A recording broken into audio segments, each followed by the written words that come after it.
Hello, and welcome to Movies We Dig, the podcast about film, antiquity, and everything in between. I'm Christy Vogler. I'm Elijah Fleming. And I'm Colin McCormick. And today we are revisiting Ridley Scott's version of ancient Rome in his sequel to the 2000 classic Gladiator. And no, Scott did not take Colin's advice to call it Gladiators, making the S a dollar sign, but rather Gladiator II. It is described as an epic historical action film starring Paul Mescal, Pedro Pascal, Joseph Quinn, Fred Hetchinger, Derek Jacobi, Connie Nielsen, and Denzel Washington. Jacobi and Nielsen are reprising their roles from the first film, but also Peter Menza is there at the beginning. And I'm like, everyone's here. Everyone's here. And joining us today is a particularly special guest for me and Lige, Dr. Glenn Storey. He holds a joint appointment as Associate Professor of Classics and Anthropology at the University of Iowa, who also has a particular interest in researching the issues of societal collapse, especially as it relates to Rome. So this felt especially appropriate today. And besides being an amazing academic and doctoral advisor to me and Lige, he's also the principal investigator for Gange Vecchio Archaeological Site, which is the very place where we met for the first time and became friends. So thank you for so many things, Glenn, as well as for joining us tonight. Yay! Well, it's a pleasure to be here, and thank you for inviting me. Yeah, it felt like wrong not asking you to come and talk to us about Gladiator because we talked about it so much in Gange Vecchio. So That's true. Yeah, I guess this is kind of one of the first films that, except for me, Colin had to go see Megalopolis, but this is kind of the first film that, like, again, go and see in theaters about ancient Rome. And Glenn, we're just going to ask, what was your experience getting to go see this in theaters? And then the most important question we ask, did you dig it? Right. Well, just to give some background, of course, that I think is relevant is that one of the reasons why Gladiator, the first one, was the one that we talked about a lot, is because there had been a hiatus.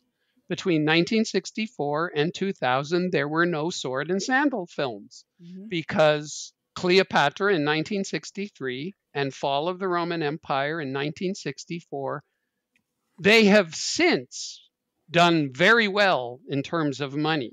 But at that time, they were both total flops and they killed the genre. But it came back with a vengeance with Gladiator. And what did I think of Gladiator II? I say, go and see it. My wife and I both thought it was a really good movie, but it wasn't as good as the first one. Okay, and hopefully we'll get into a lot of the reasons of why that is so. And of course, I dig any of these reconstructions of the ancient world, or the attempts to. Now, there's a lot to say about those kinds of things, but I think that's a perfectly useful way to get us started. The other observation is Fall of the Roman Empire, its plot is reprised in Gladiator. And now Gladiator II reprises the plot of Gladiator. I mean, that's one of the main criticisms that I've already seen in the reviews is that it is too much in terms of being like the first one. But this is how Hollywood works. It's a formula. And in many respects, what's wrong with that? Because gladiatorial combat in Rome was the same way. Yes. A lot of it is choreographed, and they play the same kinds of things because it's so pleasing to everybody. Yeah. All right. Lige, tell us about your viewing experience. Sure, yeah. It's like so freaking cold up here, so going to the movie theater was delightful. And we got to sit with some, M&Ms and a beer and watch Gladiator. And I was so excited and I was so hopeful, but I did not dig Gladiator II. And I have already rewritten it in my head to the way that I think it would work. And so I know that we'll get to that point because I have feel a like rewrite as well. I have a rewrite as well. Perfect. Great. Awesome. And I know we have also like written the script for this, I think previously before it was even a thing. But yeah, I think the very, very like saccharine, can't we just all get along ending was like the big nail in the coffin for me. And I know we'll get further into that. So, but I did not dig it. No. It's almost like Megalopolis in that way. But Colin, I was in here, it's like, there's a lot of like Megalopolis right here, and it's scary. I for sure was getting Megalopolis vibes of the like the worldview of a octogenarian, filmmaker.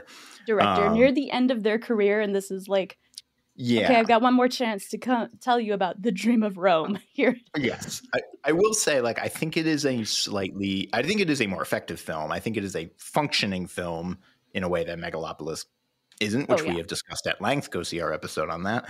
But that, like, it's fine. But my biggest takeaway, I was medium on this. I think I'm somewhere in between Glenn and Eli. Like, there was parts I genuinely dug, mostly Denzel. He breathed life. Everyone's agreed on that. Oh, yes. 100%. He was making every scene he's in, he's making 5 choices of like fidgeting with his robes, tapping his fingers, fixing his. There's somebody who's writing an article that I already know about that's entirely just about his like wardrobe fidgeting and like what that says and like how to read that. But the big kind of hang up is it's not the first film to, I think, fall into this trap of how do you follow up such a massive runaway hit that was Gladiator, especially 20 something years later. And the biggest, I think, sort of fault or foible of this movie is it just can't get out from underneath the shadow of Gladiator 1. And it almost is literally worshiping the bones of Gladiator, quite literally in some scenes. Yeah. And Maximus is just looms, there's almost like a Freudian reading of this whole thing is like, it's a movie about not being able to escape your father. Whether that father is Maximus, or Russell Crowe, or Marcus Aurelius. There's a lot of fathers in this film. And I wonder, I'm curious, even just the mindset of Ridley Scott or David Scarpa, the screenwriter, or Peter Craig of like, how do you reconcile with having such a famous father? One of my classes, we just read parts of the Odyssey, and the first 4 books are entirely about, what's it like to have a super famous father. And this movie, I think, suffers a little bit from that. All that to say, broadly, I think I'm a net positive, but just ever so slightly. So I will say I went to the Alamo again to watch this so I could drink and enjoy. And Andy and I went to the Alamo bar afterwards, and we talked for like an hour about the movie. Did they have a themed drink for Gladiator? Yeah. Well, I didn't think I had to drink like I would. I was drinking wine instead of beer. For beer was Megalopolis, wine was Gladiator. So like I kept it classy that way. And so even as I watched the film, and I was really trying to like turn off my historian brain because I have read everything that the historians have had to say about this film. I'm like, okay, I'm going to turn you off for now. And then trying to turn off my reception brain, which is harder to do at this point because like that's what I do all the time now. Turn those off and just be like, can I enjoy this film? And there was definitely moments that I really did enjoy. But like my biggest thing is it's really difficult for me to feel invested in a world where the few women that exist take an arrow to the chest, both of them, simply to motivate the male protagonist. And we said this in our episode covering the first Gladiator. It would be better, and Andy and I came to this conclusion, it would be better to just not have the female characters and just have this be a Rome of men, and then the story can go the way it goes. But like, or add the women properly, like Julia Domna. Exactly. Where was she? That's part of my rewrite. Exactly. Yeah.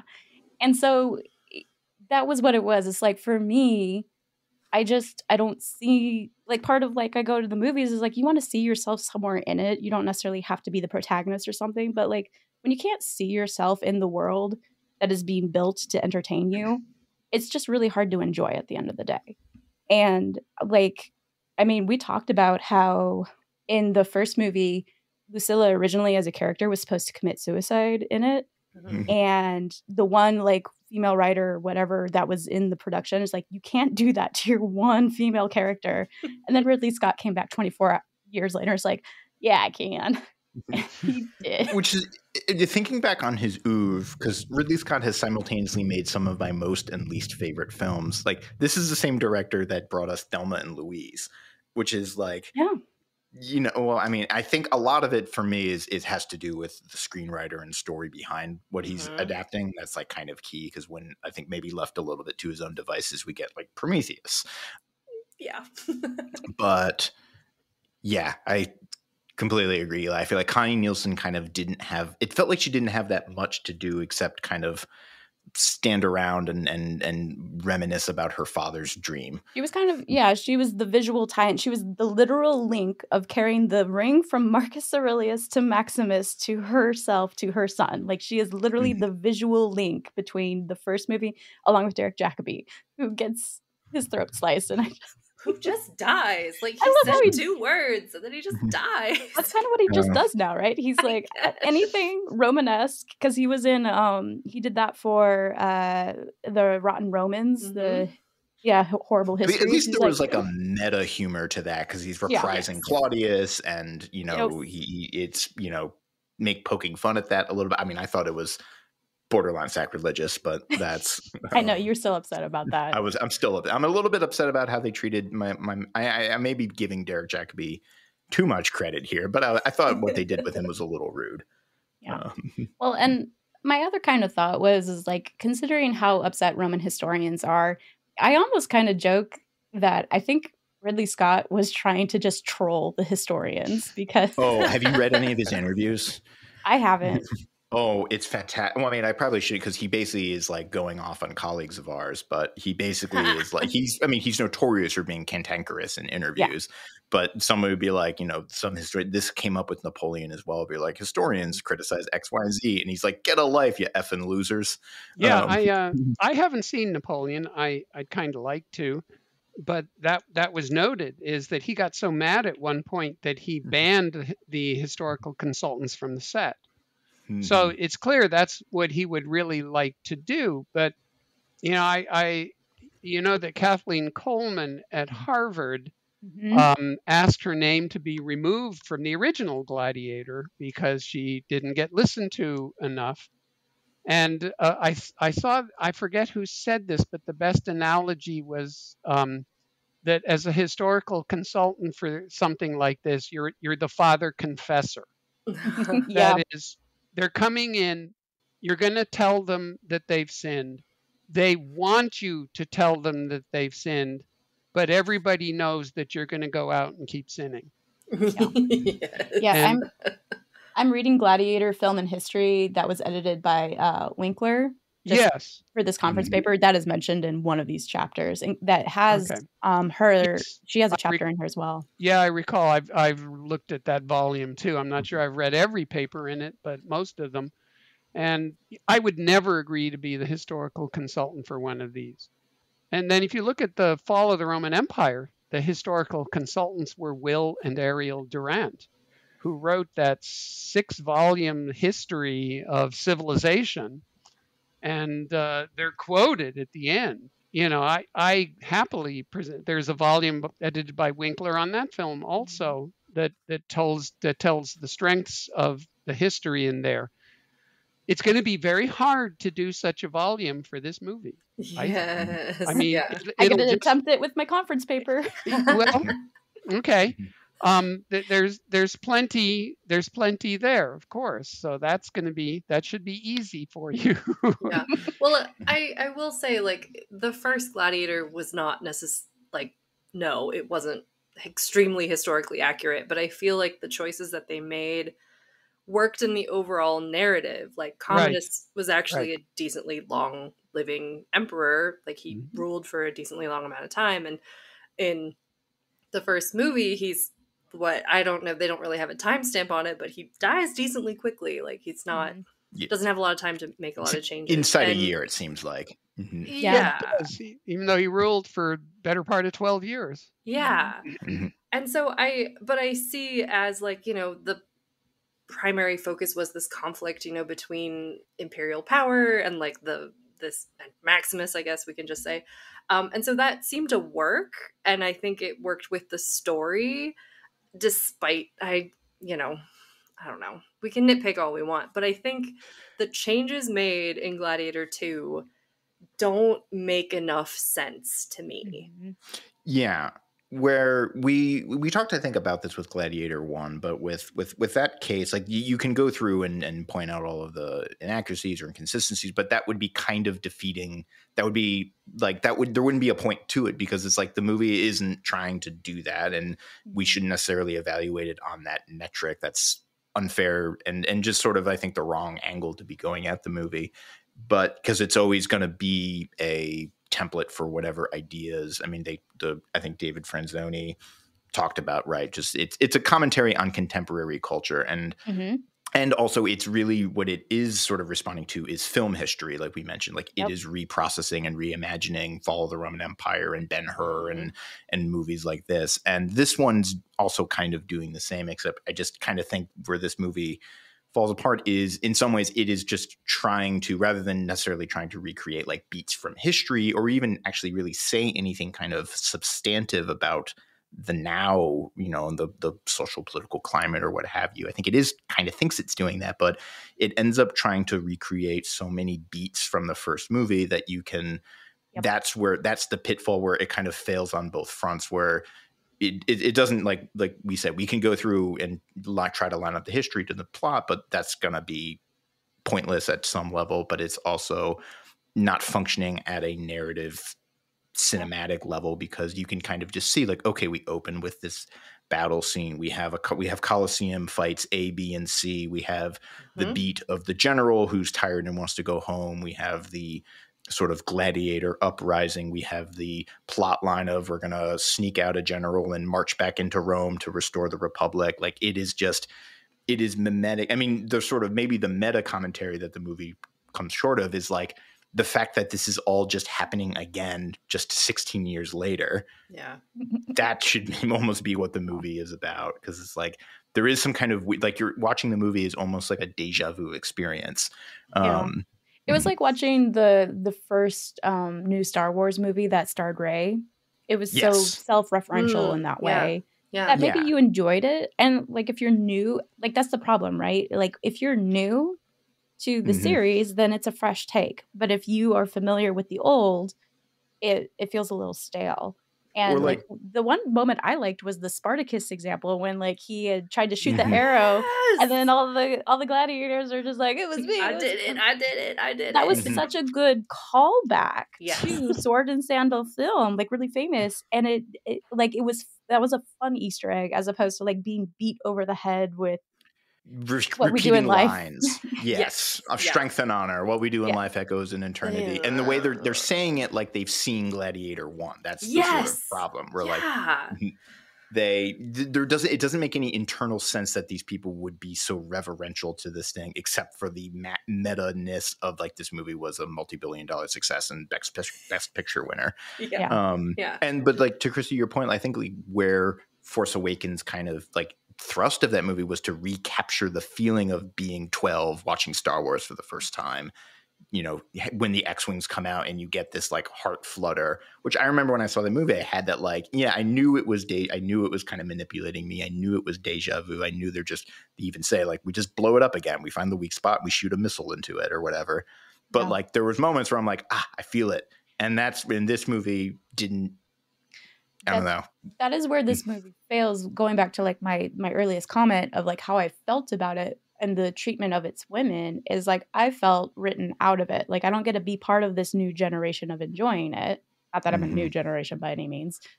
And, you know, looking at how it's done in the box office, you have Wicked and Moana doing much better because that is more accessible to not just like, to me, like the group I was seeing was like families with children over the age of 10.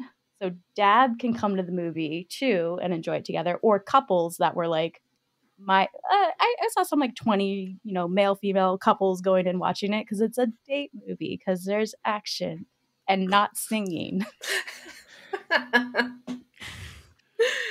Well, And it's like, yeah, at the end of the day, you know, I'm gonna go see Wicked with a girlfriend tomorrow instead. Versus like when it came to families, you either have kind of Moana or that, yeah, and maybe if you were a theater kid, you might be willing to go with your partner to go see Wicked too.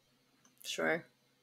So Yeah. I feel like at least I was excited for the reboot of Star Wars because it's like, cool, we have a female protagonist, and I don't mind that it's kind of similar to the first story because again, I get to see myself in this world more than I did the first time around. And it introduces kind of fresh, new, interesting characters that and it gets the past with the expectation, like, we're going to get 2 more movies out of this. But like, I know this was New Hope 2.0, but I'm curious to see where Finn and Rey and Poe end up with this. But so I guess that could pivot to, we can talk about the characters in this. So yes. We get Paul Mescal, our Hanno, Lucius, and Gen by the Z way, draw. for listeners, that is literally the Gen Z draw right there. For listeners, we should say we are going to be doing spoilers, I believe. Oh, right? yeah. 100%. Okay.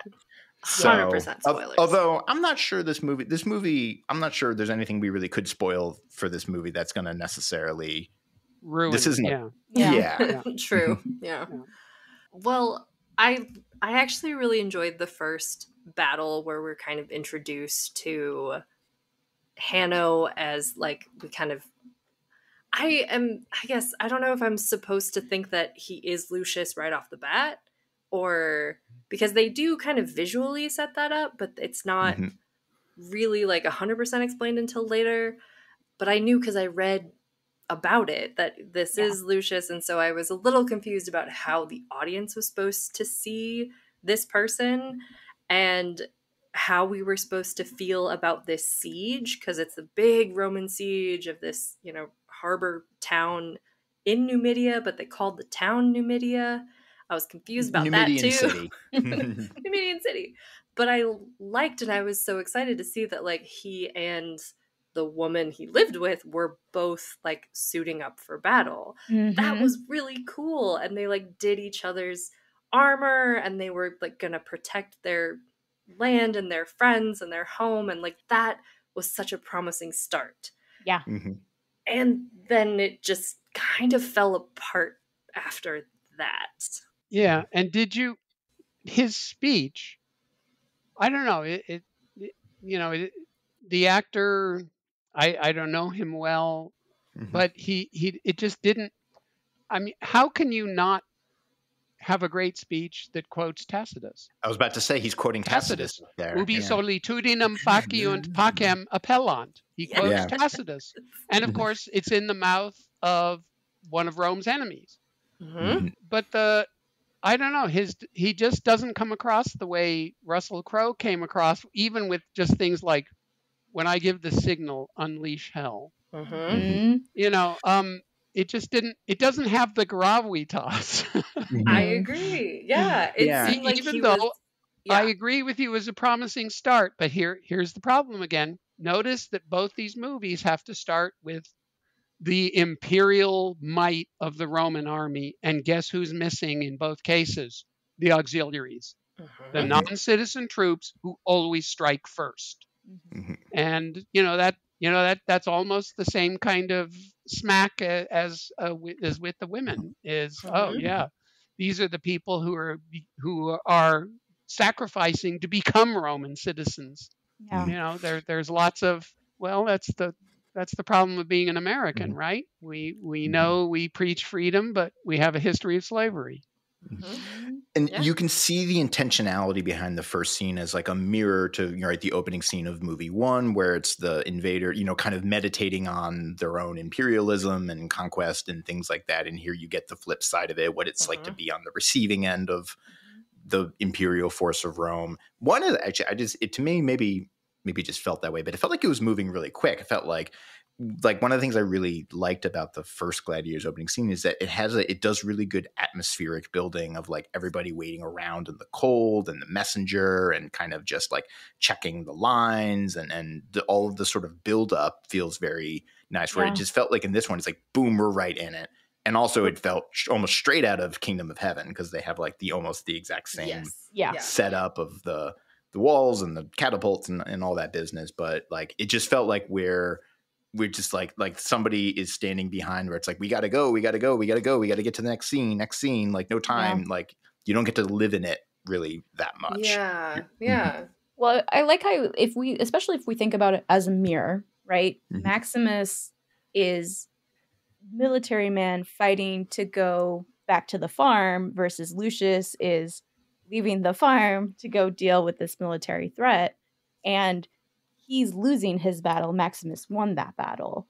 So Maximus, you get to see through victory. It's like you get to see everything that happens. But Lucius, like we literally lose track of what happens in the battle because he gets knocked out after he sees his wife get shot. Yeah. And then you get Maximus again, though, with Pedro Pascal. He's kind of being the Maximus thing where he's like, I just want to wrap this up and go home. And I feel bad about conquering these people. And but it's like we don't get that like rumination on Pedro Pascal. It's like we are with him for such a short amount of time that I feel like we don't see him as the Maximus character that he's kind of supposed to be. It's like we're splitting our focus between these two places. And we're splitting our protagonists, right? Maximus has been divided in two. He's two people in this. And I think that was more difficult as an audience to feel invested in one side or the other, because it's like, well, I know Pedro Pascal makes it because I know he's in the rest of the movie, which I don't know, maybe I'm like thinking about it a lot way too hard, but it's like I'm still, you know, splitting my attention between these two things. I'm not rooting for one or over the other, where in the first scene of the first movie you were very much like, man, I hope Maximus makes it. Like, man, I hope he gets to go home. Like, we have that really, really heartstring pull. And I feel like if we just focused on Lucius or Hanno, like that, maybe we would have had that more of a heartstring pull. Mm-hmm. And again, kind of recreating the North Africa stuff from the first movie. We're taken to, I guess it's Antium, right? We're in the outskirts of Rome. Well, first we go to Ostia. We get a sail by look at Ostia. Yes, which looks real built up, but I'll leave that to the archaeologists to comment. I actually didn't think that was so bad. I liked it. And Ostia is a place I focused on quite a bit. I thought that was mildly okay. Yeah. There were some people who criticized the reviews of Rome, the just regular residential stuff was so short. Mm-hmm. In the first one, when they introduce Rome and they come through the clouds, it is just a shot of Gismondi's Plastico in the Museum of Roman Civilization. This one is much more CGI elaborate on that, and I thought it was okay. Mm-hmm. So I did think that those are the kinds of things that are what Hollywood can do. Yeah. And the more accurate that it seems, the better. You know, it gives you a better sense of what this looked like. The Colosseum always looks good. Yeah. And of course, it's the Flavian Amphitheater. It's not the Colosseum for another 800 years or whatever. But all that stuff I thought works well. I guess the battle scenes, even if perhaps a little over the top in terms of the military technology that could be applied, they were effective. I mean, it's funny. Brett Devereaux at North Carolina State wrote a review for Foreign Affairs. And I like the way he put it. He said, "My compliments to the special effects team. Everyone else see me after class." Yeah, I read that one. That was very well done. You know, so those are the parts of it that we like. All right. We want to see, you know, we want the time machine so we can go and look at what it really looked like ourselves, but that's probably logically impossible. This leads us then what are we dealing with the Hollywood stuff? I mean, is it okay to talk about this at this point? Yes. Yeah. True. You know, there are two things that we're getting from this. Are we getting good history, or are we getting a good story? Now it's fiction. I mean, if you're going to be a consultant, remember it's going to be fiction. But historical fiction has a very, very important function. And I've taken this from the Civil War historian Richard Slotkin, who's also been doing some interesting political commentary lately. But he wrote a novel called The Crater, which is the Battle of the Crater in 1864 in Petersburg. But he also wrote a nonfiction account of it. But he wrote a very important article that Peter Green wrote historical fiction also. Please do read his first novel, The Laughter of Aphrodite, about the poet Sappho. And of course, you Texas people, I don't have to tell you that. Yeah, right? no. But Slotkin's point was that there's a good role for historical fiction in that to do historical fiction is a thought experiment to fill in the details that you cannot possibly get from the historical record itself. And that novel, I need to read the nonfiction account of the Battle of the Crater. That was just an incredibly vivid account. And he did take dispatches that are, of course, in the archives of orders between the generals on what happened. So it's very factually based. And that's the issue here. We're fine with Hollywood doing its thing, so long as the thought experiment seems to be an appropriate level. And Gladiator I, for all its problems, may have been a better thought experiment. Now, it may be that I need to see this a couple of more times. For example, Troy. When my wife and I watched Troy, we hated it because we knew, oh, that's ridiculous. All that didn't happen. But there are 2 of those volumes now on Troy. And as I've watched Troy more and more, I like it more and more. And I say 2 things. They appropriately addressed the Achilles question. What's your choice? A short life, your name will be remembered forever. And Thetis does this perfectly to him. And, Brad Pitt was perfect as a snotty teenager who is rolling his eyes when his mother's telling him what the deal is. And he does make the choice of not going home and being a wonderful king and living and having grandchildren who will remember him, but just for 2 generations and then forgotten. And then, of course, the last scene with Peter O'Toole. I have kissed the hand of the man who slaughtered my children. That's straight from Homer. So I forgave Peterson, most of the other lapses. And also because, for heaven's sake, Troy there's a woman standing behind Helen who's wearing the gold of Schliemann. So, right? So when the historical fiction gets the thought experiments right, then we're good with it. Yeah. And I think we can even use it pedagogically. I would cite, I think I did this on our last episode in Gladiator, but I cite Master and Commander frequently, where like the battle itself, love that one too. Yeah. So good. Completely made up, all of the characters made up, either kind of mishmashes of various characters, but like nails seafaring and Napoleonic War and gets the vibes right. Absolutely. Yeah, the Master and Commander stuff, I loved all 21 novels, and I loved the movie. Same. I wish they'd make another one, frankly. Yeah. And then it becomes a good launching off point because you can be like, oh, well, Jack Aubrey is kind of based on this guy, and these instances are all pulling from instances A, B, and C, and there is some grains of truth. And you can do this with Gladiator I. You can be like, okay, yes, no, Commodus wasn't killed by a gladiator in the arena whose family he killed, but he was obsessed with gladiators and did have this reputation. And he was taken out by an athlete, a wrestler. Yeah, so his wrestling partner, supposedly. This is, alleged. I feel like, Squirrely Dan. I'm like, allegedly. But yeah, like in this one, we kind of, you can't necessarily do that because I guess, should we talk about the emperors? Yes. Yeah. Well, before we get there, because I do want to bring Peter Menza back because I thought his role as Jugurtha, the leader of the Numidian forces, was interesting. Was that his name? Did they His name ever was say Jugurtha? it out loud? I think so. I think. Hang on. I think it's mumbled, but Yeah, hang on. Let me double check. I had pulled up the cast. No, that sounds right. I Because they do this in literally the that's definitely his name. But Elijah's right. Did they ever say it? Certainly, I missed it. I only saw Yeah, it, later.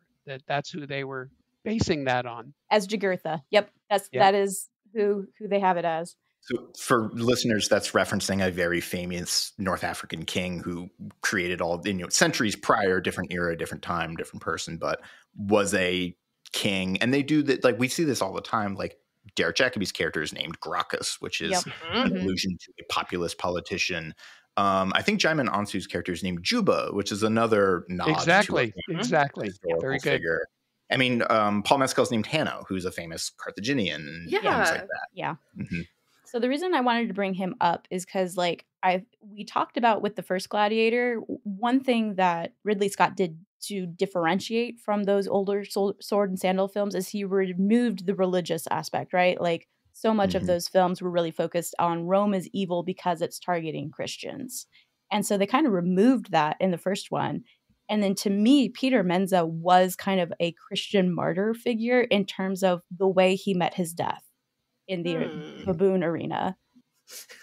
Sounds the so baboons were ridiculous. terrifying, I'll give them that. I mean, well, the baboons were a case I thought of just bad CGI, but that's neither here nor there. I agree. That was not effective. No. And my thing is, too, is like, all right, if this is the leader of the opposing forces, are you not going to put him in a triumphal march and then execute him? Like in HBO's Rome, like they did a really good job with that. Maybe that's even like, Yeah. this might be giving the movie more credit than is warranted, but like the fact that they don't even care enough to give him a like spectacular death. Yeah. But and they name him as the leader of Numidian forces in that like outskirts arena. That he's just getting killed off in some minor league, kind of roadshow event. But the way he's not fighting it, right? Like he's accepting death. And like to me that really spoke to how the Christian martyrs of the arena are often spoken of and reflected on. And then we get a specific call out to Christians later because what is it? Caracalla and Geta?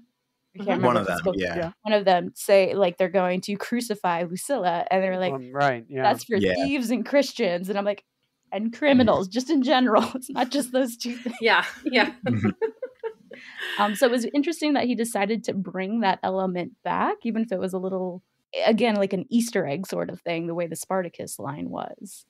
I just think it's like a criminally underused, like Peter Mensa. Like, I wanted him so much more in this movie. Yeah. I feel like we were spoiled with Enemeus. What can I say? Fine, but like, whatever. So yeah, I just wanted to highlight that because I thought his character was interesting and what they ended up doing with them because it was so ahistorical in ways that like Rome in film would have also made a big thing of having captured him and bringing him to the ultimate arena, and it's not, and that felt weird. I think actually Martin Winkler wrote this in one of his books that I read part of recently, but it was saying like when American film is thinking about Rome, there's kind of two avenues it tends to go down or combine. One being Rome as the oppressor of Christians and focusing on that narrative, and two as Rome as Republican ideal, which our own. So you have these like, there's two Romes that exist in the mind, right? The democratic institution idealized, and then the oppressive, the ones that killed Christ, basically, and all of the decadence and luxury and all of these other bad habits. And like Gladiator I is kind of, it's because it is inheriting the sword and sandal of the 50s and 60s legacy, is playing into that. This idea of restoring the Republic is brought up again and again and again, even though probably by the 2nd century, 3rd century, that was like, that's, I'm trying to think of like what the equivalent that would be. That'd be like us trying to bring back an older form of government from 3 centuries prior, for more even. Like the British, us being a colony. I don't know. There's not a good. There's not a good comparanda, but no. Well, bringing up the emperors was a good thing. I mean, my wife said it best: is you have to portray them as strange and effeminate, to show how corrupt they were.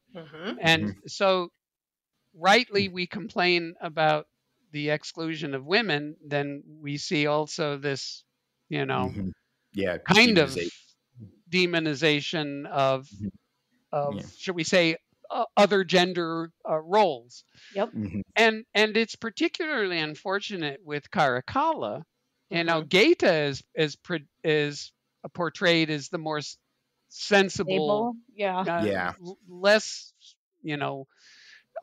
ridiculous one, and it is fact, at least the historical record suggests that Caracalla killed Gaeta when he was in his mother's arms. And what is Caracalla's main achievement? And by the way, he was a first-class soldier. Yeah. Well, he barely spent any time in Rome, right? He barely spent any time in Rome. But one thing he did do, what's the most important thing he did? AD 212, the grant of universal citizenship. Because he is listening to the king of jurists, Domitius Ulpianus, whom we know as Ulpian, who probably convinced him that it was time to do something like this. I mean, there's a British legal historian who credits Ulpian with perhaps being the first to talk about human rights in Western jurisprudence. And yet, all right, we make up all these stories. It wouldn't have been a story to depict the killing of Gaeta as it really happened. Do you know how Ulpian died? He was the Praetorian prefect, and they didn't like him for some reason, and they kill him, and he is bodily being protected by Severus Alexander. Oh, man. Why did they kill Ulpian? Probably because, he wasn't that much of a soldier, probably. And maybe he was being very legalistic with him, but it's a really interesting question. The point being is the actual history is very Hollywood ready. Why don't you ever just go with it and make it work that way? Yeah. That would really make the thought experiment idea really solid. And it's easier to do it in novels with a historian like Peter Green, who lived on Lesbos and drank in the atmosphere that created Sappho. And then Richard Slotkin, knowing the battle of the crater and then writing it. Different from Ridley Scott's, what did he say about the sharks? If the Romans could build the Colosseum, they could easily get sharks into it. Now, I'm sorry, that's not a right answer. No. I did like someone's response is like, the better response to that is, if the Romans could have figured out a way to get sharks in the Colosseum, they would have damn well tried to do so. And I'm like, okay, that's a better point. But I forget who pointed it out. It may be that there's a Naumachia. We know that it's in Transtiberum. It's in region 14. It's probably closer to the river, easier to get water into it. It would have been easier to get water into the Circus Maximus than it would have been to get it into the Colosseum. But, the biology of sharks is very, very difficult to deal with. I don't think that the Romans really could have done that. Yeah. Interesting. Yeah. Something that was interesting too is that the Colosseum was almost a character in and of itself in the first movie. Like I remember that first breathtaking scene when they're all walking into it. And like that's my experience, like first going into Rome and coming out of the metro stop at the Colosseum and just like there it is. And it really does create that feeling. Yeah. And it feels like they didn't try to do that. Like the Colosseum actually feels lost in this version of it. Yeah. So I thought that was interesting. Before we get into sharks in the Colosseum, I want to spend more time on emperors. I do too. I have a take on all of it. Because I totally agree with Glenn in the fact that like Gaeta and Caracalla are really colorful, interesting characters with a lot of historical fodder that could be used. And I do think it's just like a lost, like it's a total loss that we didn't pull in almost any of that. That being said, I thought they were really fun, and you could tell that they're pulling a lot from, who is it? Is it Is it John Hurt in I, Claudius? Yes. Oh, Yeah. very good. Very good. Yeah, that was my read too. I was like, they're doing Caligula. That's really Yeah. what they're Yeah. doing. That's who they're Very playing. good. They're really, really pulling the Caligula out, and they have that kind of frantic, manic energy. Mhm. And while that's fun and interesting, I wanted Septimius Severus here so bad. I wanted Julia Absolutely. Domna. Absolutely. Yeah. I just read an inspiration, which for me was clarifying, which was one of the inspirations for the two is Beavis and Butthead. Oh my god! Oh my god! I heard that. Yeah. Yeah. Which and like Caracalla, because Caracalla is the little syphilitic weirdo, but he's the one. Right. He's kind of going like, hey, he's got like the weird teeth. He's always, Oh my god! But yes, they are like my take was like this is really more of a portrayal of Caligula than anyone else, because like for me, Caracalla, I know I actually know very little about him, but he always jumps out to me because he has one of the most iconic busts of all Roman portraiture, where he's this really like brooding, intense, big, like he looks like a guy that would like smash a beer bottle over you at a bar if you looked at him wrong. Yes. See, I think this is the problem, right? Is Commodus, Joaquin Phoenix's Commodus, is kind of what Caracalla would have been in terms of like like Joaquin Phoenix he doesn't want to fight in the military, but he's like a huge jock, right? He's buff, he's working out all the time and all of that, and that's more of what Caracalla historically would have been like. And they're like, oh no, that's rehashing it too much. I think we need a very different appearance. I think there is maybe a version. I mean, we should criticize the movie we have rather than the movie we wish, but I could see a version where like in a change of pace from Joaquin Phoenix's kind of creepy depravity energy of like a Caracalla who's just like a straight thug and like a real kind of like knuckle draggy or just like really like brutish and intense and hyper violent. Like, oh God, I'm trying to think like the energy of, if you've ever seen Trainspotting, Begbie, who's a guy who's just this like absolute nightmare who will just flip out and rage out on somebody. But okay. Can I give you guys my take on the emperors as they relate to Lucius and everything, as well as Denzel's character Macrinus, which could possibly take us into him. So here's my feeling of like from a reception perspective is we have Lucius removed from his what should be his privileged position as the Prince of Rome, quote. Right? Sure, we'll let that. Rolls eyes. Okay. Let's not dwell on that. Let's not dwell on that too much. But that is like where he's supposed to be, right? And in his way to reclaiming that position, which he successfully does by the end of the movie, as a young, virile, heterosexual man who gets along with the guys in the locker room, they're all on board with him, right? Yeah. He is dealing with usurpers, right? Who are effeminate, queer, and then in terms of Denzel's character, queer and black, which is probably historically accurate. Well, I don't know about the queer part, but definitely the black part, right? And who wins at the end? It's the white young guy who should have had that position of power this entire time. Ooh. And that was like when we got to the end of the movie. And my other thing is like he's also supposed to be a populist, right? He has his gladiators, who he gives a big speech to towards the end to help him fight to save his mom. He has the love of the spectators, who have had the Roman military turn on them so that they don't rebel. But who does he give his big final speech to? The Praetorian Guard and the Roman military. Yep. And that's who's going to help rebuild the dream of Rome. And I'm like, and I'm done. I'm out. Oh, man. I feel like, you just put into words a lot of the things that I feel. I mean, contrast that to the end of the first movie of everybody, rich and poor and soldier and Lucilla and the kids, carrying Maximus's body out in this kind of moment of like somber reckoning where, I don't know. Yeah, at the end, you're right. It does feel like, I don't know, like a Proud Boys rally or something. Like,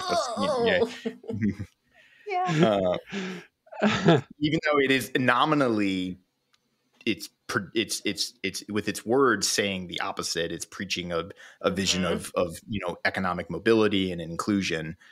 But But that's not who the speech is given to at the end, which it's is in the the hardest imagery. part about it. Yeah. Yeah. So makes me feel icky. What do we say about both these movies?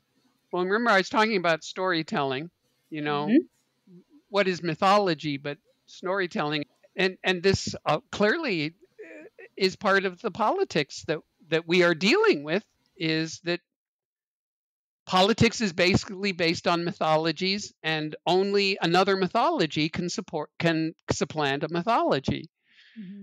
So look at it this way. How would the Romans tell both these stories? Well, we have sort of an idea how they would from Suetonius, okay, and the Historia Augusta. And these two stories are American stories.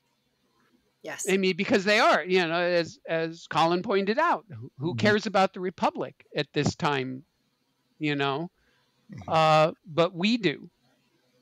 We're thinking about the Republic, and I don't think the Romans ever thought of libertas the way we do, and particularly about ordinary people. Libertas is a purely elite term by the elite of Rome, saying we can do whatever we want. And unfortunately, that's what liberty means to many Americans, is let us do whatever we want. And there's the ideals of communalism that are missing in American individualism. Yeah. So these are both American myths that we are presented with.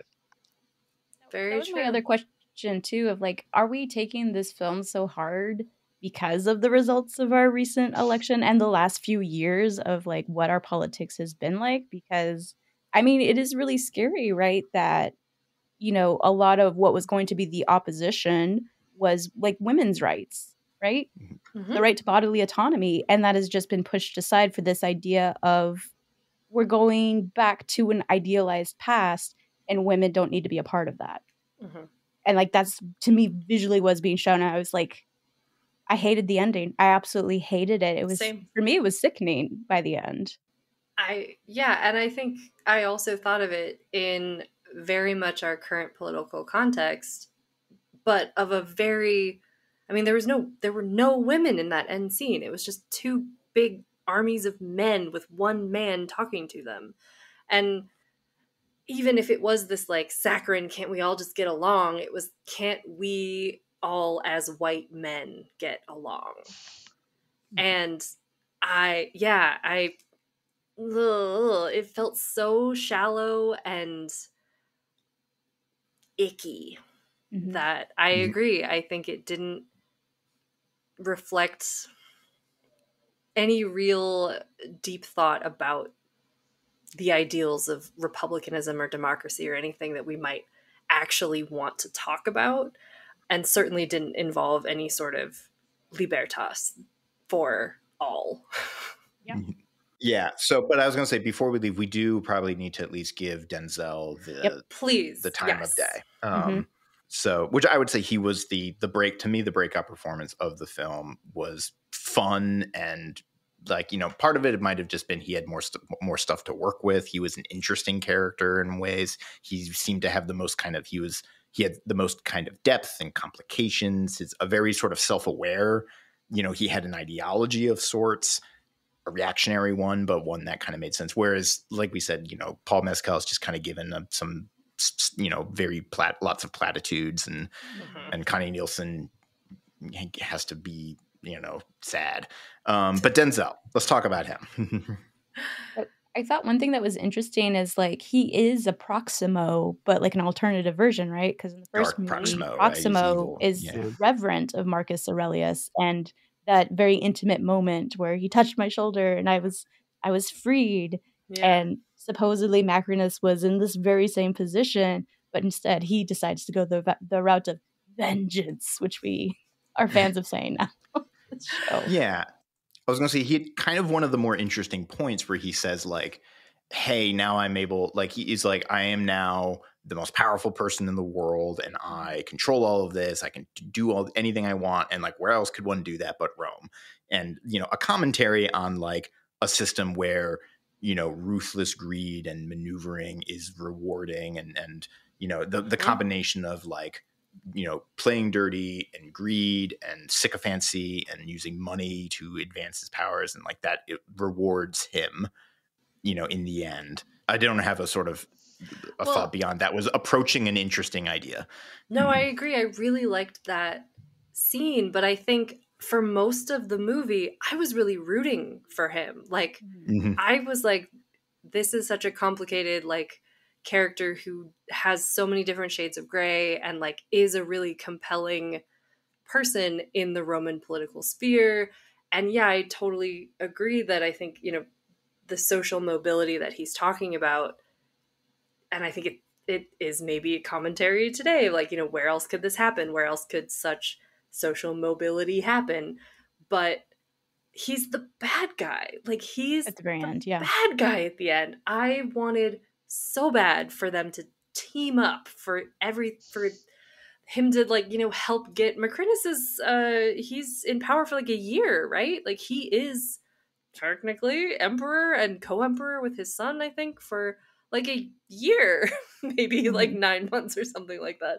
But I wanted so badly for him to not just be a pure antagonist, for him to just be the bad guy and get killed in a swamp in a ditch at the end. I was so disappointed that we were supposed to be like so against him, because he was such a compelling character and he was using all of these wiles and strings, and he had like worked himself into the system so perfectly.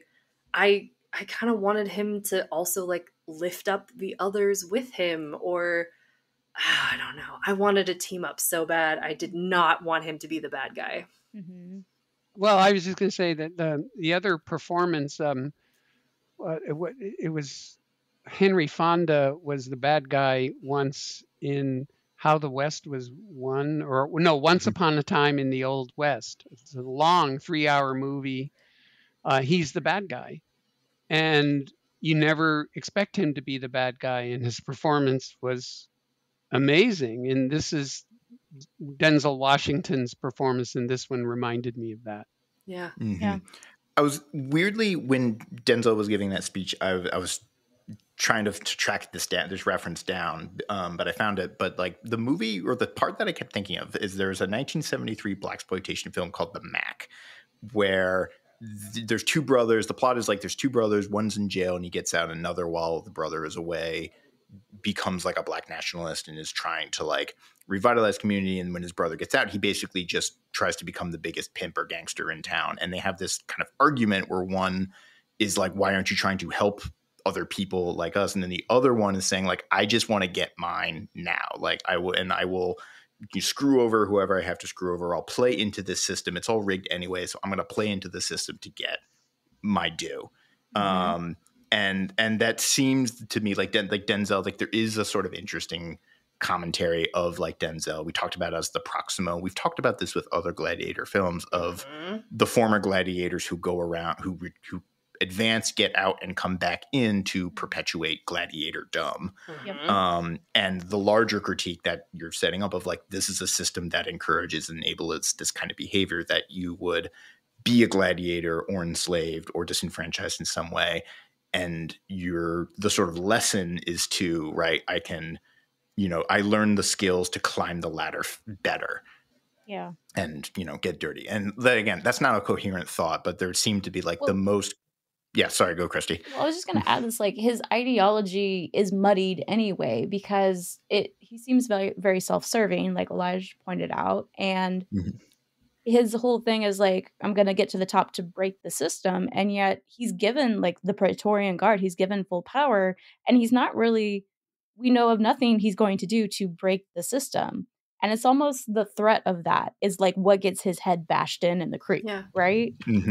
What would happen if you actually, didn't restore the Republic? You actually just brought it all crashing down, like the true Rome, so to speak. And you can't have that either.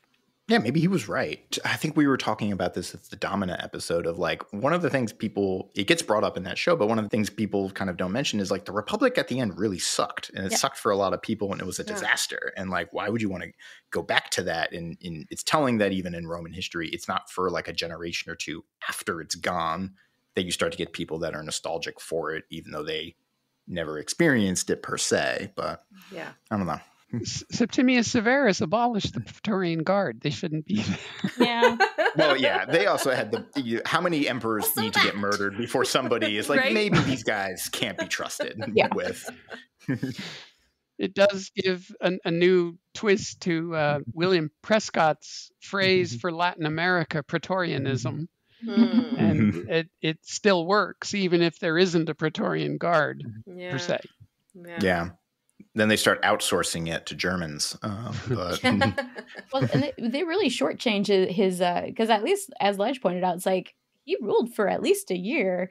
I think he lasted 10 minutes in this film from like the death of Caracalla to. Like, to be fair, Caracalla also reigned for like a good number of years, but like.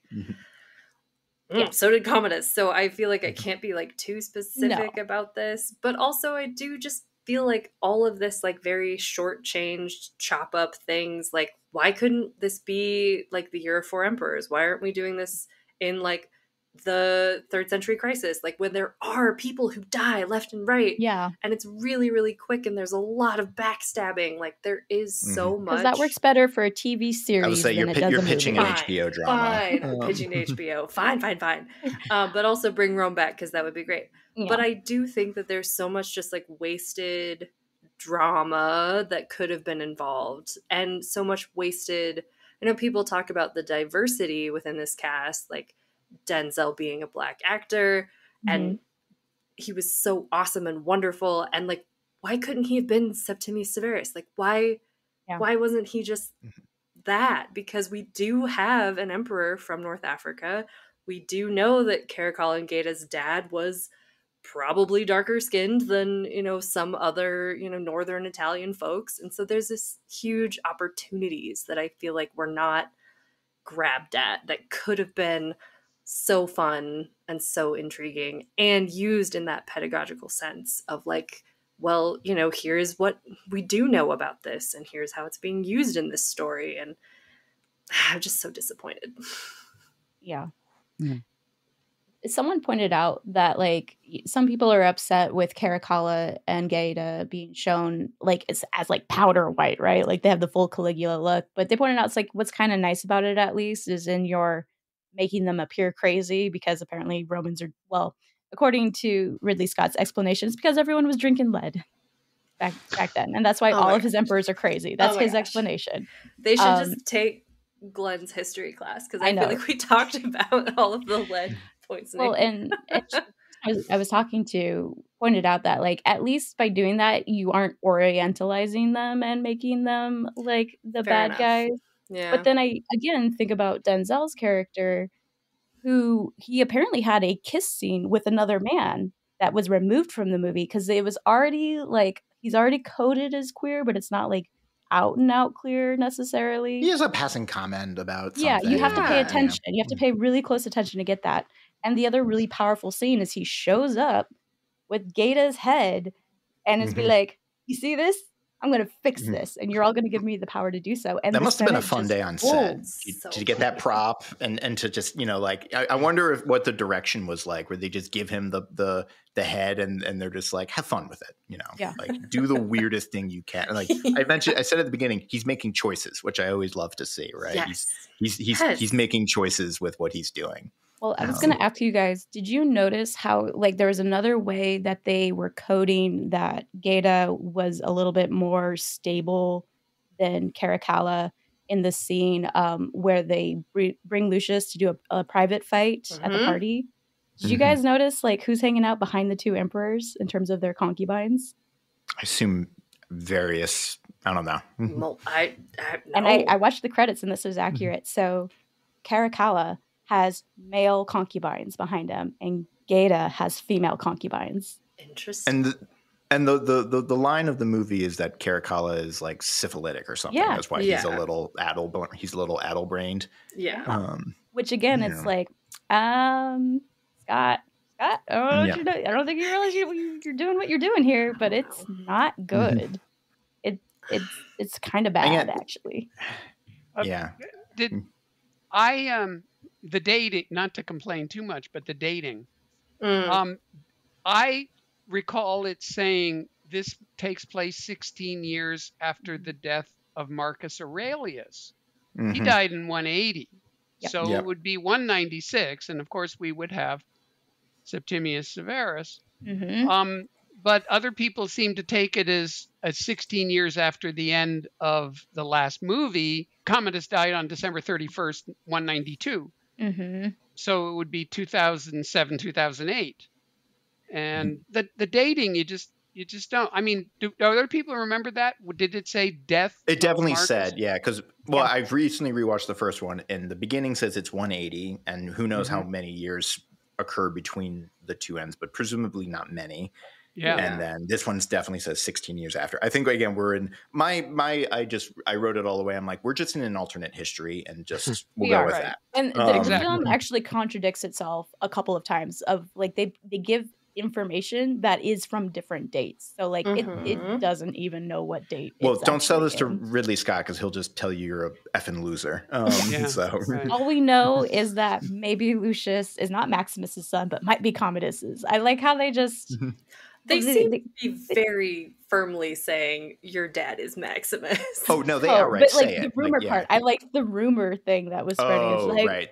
Yeah, like that was intentionally brought out, and I'm like, I don't know. Well, okay, correct me if I'm wrong. In the first movie, they don't come out and say that. It's like kind of a question mark. Yeah. Yes.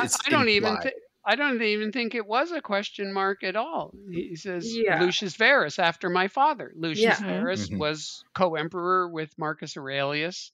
He was a rather self-effacing individual who was clearly sickly and died, just of natural causes that adults died of all the time then. But from what little we know of him, he seemed to have been quite a reasonable Antonine individual. We're talking about the good Antonines. And he seemed to be one of them. I don't even know. All right. So, Christine and Eli, you both mentioned you had rewrites. Yes. I do. Yeah, let's hear the rewrites. I have one other thing I did want to say that I thought was kind of cool and a good change was the depiction of the afterlife being experienced by Lucius, because Maximus always saw himself in Elysium, right? So like it kind of shows his end as that is where he'll be, versus I really liked the first look of like you're in the gray place with a river and a boatman. And then, it's a very strong reference to the River of Styx. And even though he keeps kind of like ruminating on it that he's going to die, he never crosses the River Styx, and he's alive at the end for Gladiator III. Who knows? Last scene is he fights him. Actually, this is a good setup payoff that the movie does, is he has the visions early on, and then at the end he's underwater in the river, and then has to get up out of the water to win. And that goes with the Virgil line, which is interesting because like the end of the first Gladiator is like, how many good men need to die for Rome, right? Like that's what Maximus was. And now the message is with that Virgil quote, it's like actually the real work is staying alive and fixing it. And I thought that was really interesting change. That is kind of a message that I think gets lost at the end. That could have been a better focus. Yeah. Yeah, which brings me to my rewrite. Is like you could keep a lot of the things you have, get rid of Lucilla and Pedro Pascal's character, and instead have Julia Domna, who is going up against Macrinus. Like they're both love it. Like, they're playing games against each other. She's trying to like control her sons to like maintain the empire that her husband has just recently passed from. And Macrinus is out for his vengeance and taking over. And so her sons are in danger. And then all of a sudden Lucius does show up, and it's a big problem for both of them. So maybe they're figuring out, like maybe Julia Domna found out about it and she specifically targeted his towns, by manipulating her sons. Interesting. And that's why he's out for vengeance now. And Macrinus is like, well, I want to take over, and I can use him to be like, oh no, I have the legitimate heir, and then I'm going to get rid of him. And like, you can keep so much else. It's like, just get rid of Pedro Pascal and Lucilla. Unnecessary. Mine is similar. I agree. I don't want Lucilla there. I don't mind Pedro Pascal if he has a different purpose, because he is partially our Maximus character. He is sort of held up as this tired, doesn't want to be doing the fighting, but wants to, is kind of tied into this Roman elite trap. But I feel like Lucius changes his mind so quickly. Yeah. in Oh their yes, fight.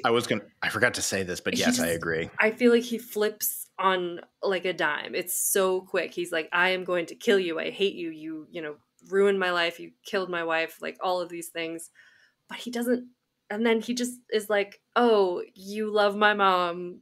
I guess we're best friends now. And I've completely changed all of my opinions about everything. I also love that Lucilla, like when Lucius tells her, like, yeah, he led the charge that killed my wife. She's like, he's a soldier of Rome. It happens.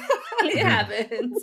No, get rid of Lucilla. I don't want her to be there. Like, I almost don't even want Lucius to be Lucius. Like, this could have been just a completely different character. He could, I don't know, he could be, I like the idea of this Roman child stolen away. That's like very old school, even like Greek comedy, right? Is like the... Make him Maximus's child.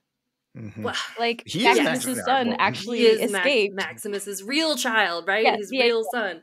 That would have yeah. been so much cooler. But it's like a very, comedy-esque of like the Roman elite is discovered to not be a slave because of the ring that their father has. That's literally, I mean, I don't know, that's the plot of a lot of plays. Yeah, that's a plot of a lot of plays. And so like that could have been a part of this, but I think that Lucius and Pedro Pascal, what was his name? I forget his character's name.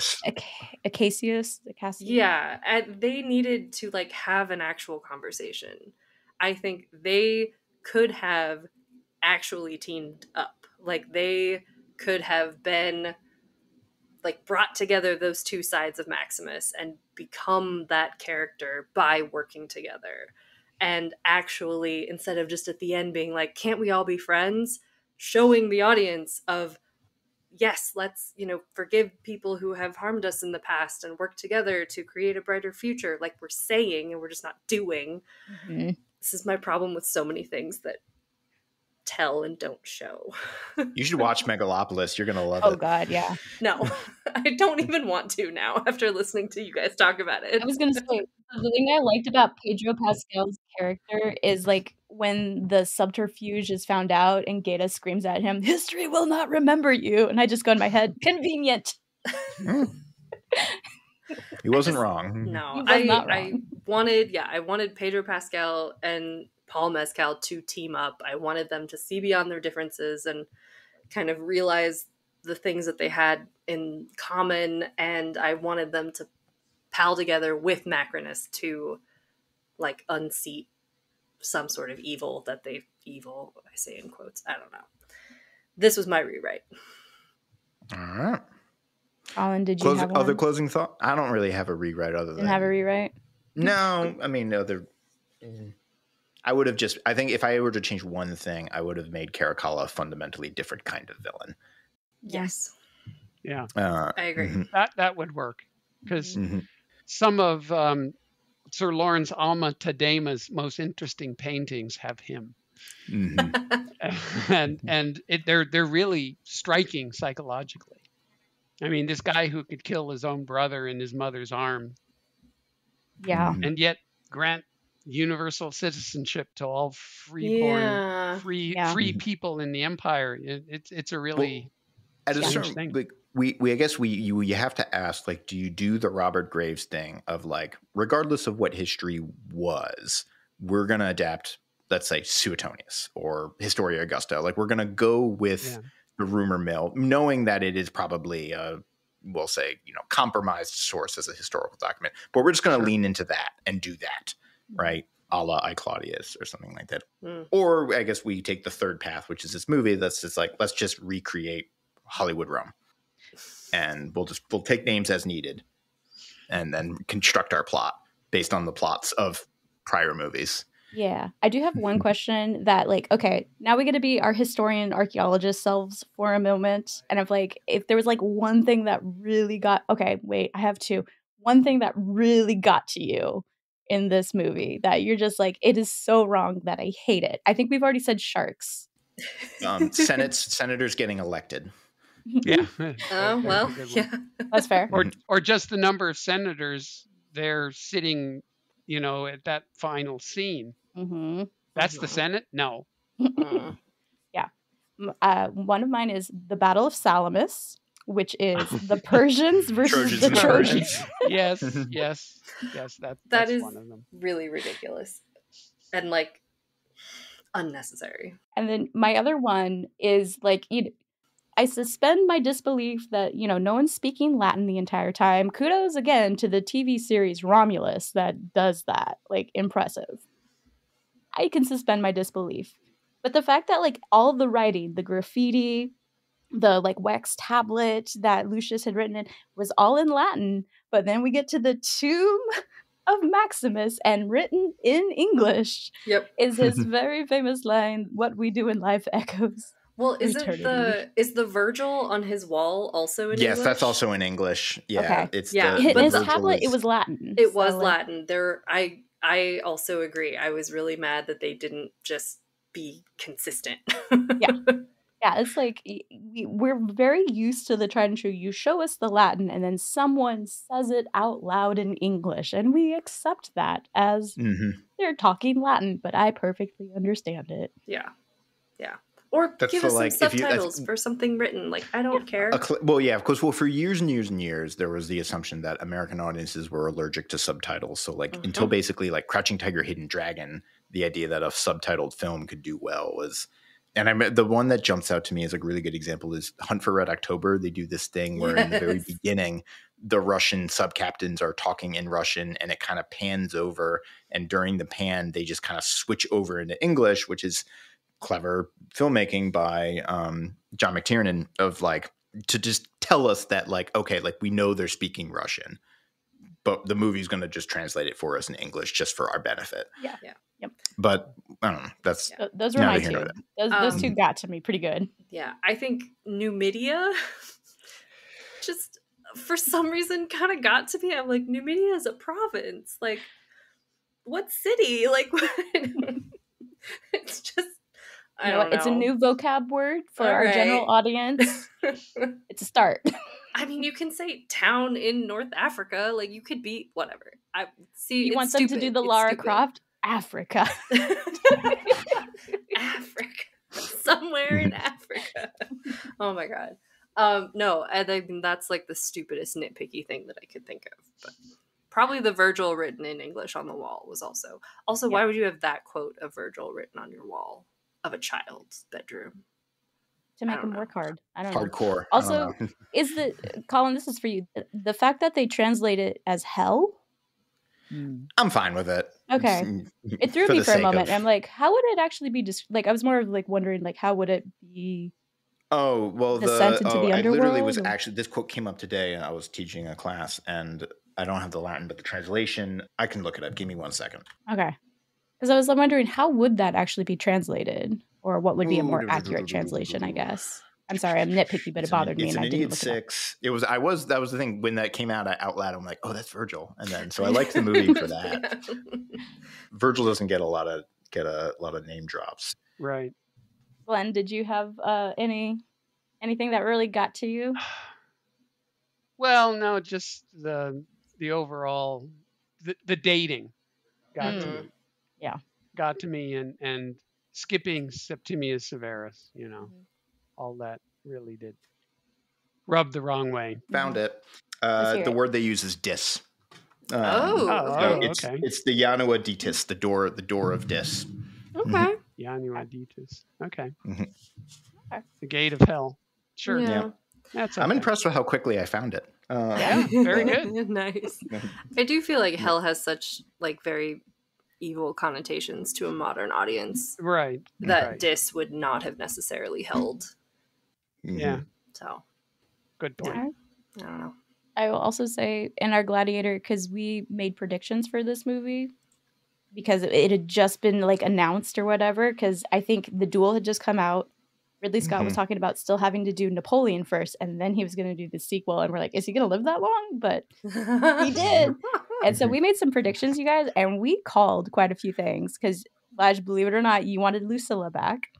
Did I? You did. Well, maybe I wanted we should have like play the clip and then we play it right back to you. I wanted the Naumachia. Behold, I got that. truth. So we called Caracalla being the emperor. We thought, like, based on the time that they were putting forth, we thought he was most likely.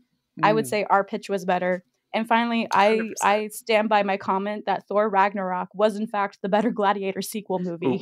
We called the sea battle too, I think, at one point. Yeah, the Naumachia. Yeah, the Naumachia. Oh, yeah. We did. Oh, very good. You did well. You did well. Congrats. Put me in, Ridley. We know our Rome on film at this point really well. I mean, this is going to like make me your historical consultant. I'll do right by you. I don't know if I'd want to be one for Ridley Scott.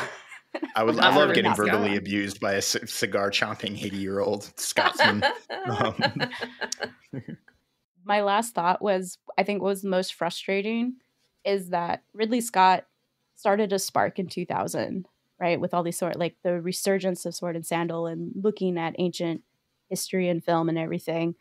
And then he kind of ignored what's happened in the 24 years since with HBO's Rome, stars of Spartacus, Domina, and even Roland Emmerich, who did Those About to Die. Like, he took some notes and it came across better. It felt more inclusive, at least realistically, than this film did. So I kind of wish Ridley Scott would have watched some television shows about Rome and then incorporated that in this movie. And I think we would have had a better movie. And that is my last thought. Please don't let there be a Gladiator 3. I'll just add that the historical consultant, Alexander Mariotti, did say one thing that I think is right for all the criticism that's come through. Says what we're doing here is with Hollywood films is people are going into theaters and watching it in the exact same way that people are going into the Coliseum to watch Gladiator. But of course, there are more people in the Circus Maximus watching the races. True that. Oh, yeah. Should we call it there? Yeah. On that note. I was gonna say, on that note, special thanks again to Glenn for joining us this evening to discuss the end of the dream that is Rome. Well, thank you for having me. Yeah, thank you so much. It was so great. This was like, I mean, again, we talked with you about the first Gladiator movie so much, as well as Troy. I remember being in your classroom talking about that scene. And it's very nice to reminisce. If nothing else, it's all about the friends we made along the way, right, Laj? Yes, absolutely. Is there you want to mention the project that you're working on, just so people can... I'm just finishing Peter Green's translation and commentary on Herodotus for University of California Press. And then I am trying to think hard for my book for Cambridge on ancient urban economies, which will rely heavily on Rome. But that's the other thing. You know, I'm a generalist, so, you know, I'll cover the whole world. Nice. And I will say, if you are a University of Iowa student, you should definitely take one of Glenn's classes because it's a wonderful experience. And are you ever going to teach another film class? No, that's been taken over by other people who are doing really great jobs at it. But just keep doing it. I mean, movies we dig. Yes. 100%. Kudos to you all. All right. And finally, special thanks to all you listeners. We could not produce episodes like this without your support. That being said, please be sure to rate, review, and subscribe if you like what you hear. You can find all our episodes at movieswedig.com or wherever you get your podcasts. And if you want to know more about our upcoming plans and episode releases, please be sure to follow us on social media, where you can find us under the handle of @movieswedig. We'll talk to you all again soon when we go back to archaeology on film or The Return. I don't know what order anymore, but look forward to it. Excellent. Bye.